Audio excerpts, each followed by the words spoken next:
एक गांव में एक किसान रहता था जिसका नाम रामू था। रामू बहुत गरीब था। वह बहुत मेहनत करता। पूरे दिन मेहनत करने के बाद भी वह 2 वक्त की रोटी अच्छे से नहीं कमा पाता था।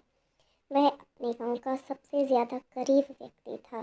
पूरे दिन मेहनत करने के बाद भी वह सिर्फ उतना ही कमा पाता था जितना उन दो टाइम खाना मिल सके। वह पूरे दिन जाता और जंगल से लकड़ी काट कर लाता था। उससे बेचकर अपने घर का गुजारा चलाता था।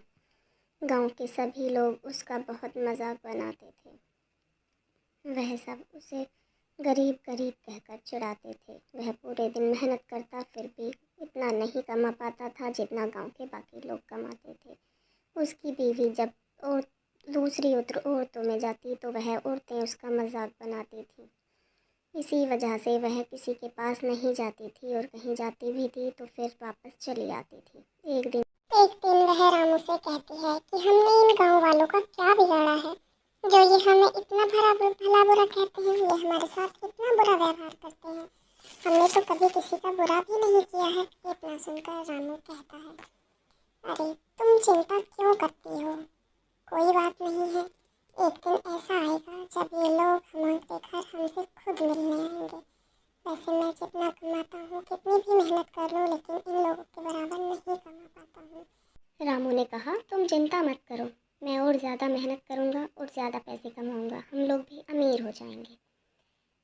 एक दिन अचानक जब वो लोग अपने घर पर बैठे थे तो जोरों की बारिश होने लगी। रामू की बीवी कहने लगी, अरे अब क्या होगा, अब तो बारिश बहुत तेज हो रही है और हमारा घर तो टपकने भी लगा है। अब हम क्या करेंगे, कहाँ जाएंगे। तभी ये सुनने के बाद रामू ने कहा, तुम चिंता मत करो, हम हमारे भाई के घर चलेंगे। आज रात हम वहीं गुजारेंगे। जब बारिश बंद हो जाएगी तब हम घर वापस आ जाएंगे। तुम अपना कुछ कीमती सामान ले लो और आज रात हम वहीं चलते हैं। इतना कहकर वह लोग चले जाते हैं और अपने भैया के घर पहुंच जाते हैं। तभी रामू आवाज़ लगाता है, राकेश, ओ राकेश, राकेश दरवाज़ा खोलो जरा, मुझे तुमसे कुछ बात करनी है। राकेश, मुझे तुमसे कुछ काम है, जरा रामू राकेश के दरवाजे के बाहर ज़ोर ज़ोर से आवाज़ लगाने लगता है और इतनी आवाज़ सुनकर रामू का भाई राकेश घर से बाहर आता है। और घर से बाहर आने के बाद वह रामू उससे कहता है, राकेश, क्या तुम मेरे घर की हालत तो जानते ही हो। अब मेरा घर बरसात की वजह से टपक रहा है। क्या आज रात में तुम्हारे घर पर रुक सकता हूँ? आज रात की ही बात है, बस जैसे ही बरसात बंद हो जाएगी सुबह हम लोग घर वापस चले जाएंगे। क्या आज रात तुम मुझे अपने घर पर रख सकते हो? इतना सुनने के बाद राकेश कहता है, नहीं नहीं, मैं तुम्हें अपने घर पर नहीं रख सकता।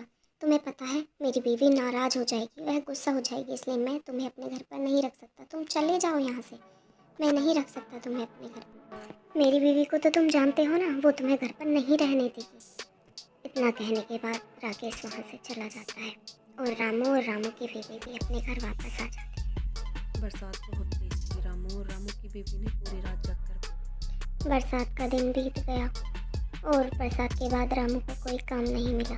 तभी कुछ दिन के बाद उस गांव में एक साहूकार आया जिसकी बाइक एक गांव में कीचड़ होने की वजह से उस कीचड़ में फंस गई। उसने बहुत से लोगों से मदद मांगी लेकिन उसकी मदद किसी ने भी नहीं की।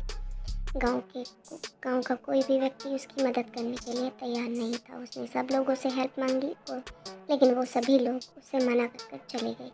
तभी वहाँ पर रामू घूमता हुआ और आया और रामू ने उस साहूकार से कहा, क्या आप यहाँ क्या कर रहे हैं? आप क्यों खड़े? आप कोई परेशानी में हैं? साहूकार ने रामू से कहा, हाँ रामू, मेरी बाइक यहाँ पर फंस गई है और निकल नहीं रही है। क्या तुम मेरी मदद कर सकते हो?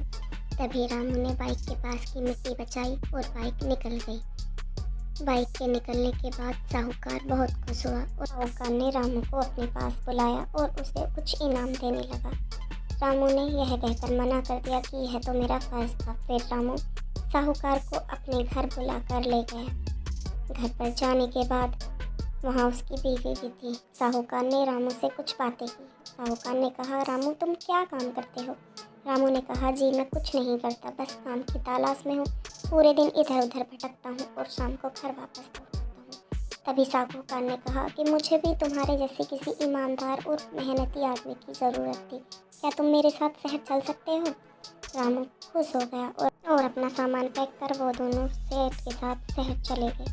अब शहर में रामू के पास अच्छी गाड़ी, अच्छा बंगला और बैंक बैलेंस काफ़ी कुछ था। रामू ने अपनी मेहनत और ईमानदारी से अपने जीवन में कामयाबी हासिल कर ली थी। अब रामू और रामू की बीवी बहुत खुश थे। वह जो चाहते वो खरीद सकते थे, जो चाहते वो खा सकते थे। अब गांव के लोग उनसे बारी बारी से मिलने आने लगे। गांव के लोगों को यकीन नहीं होता था कि यह वही रामू है जो हमारे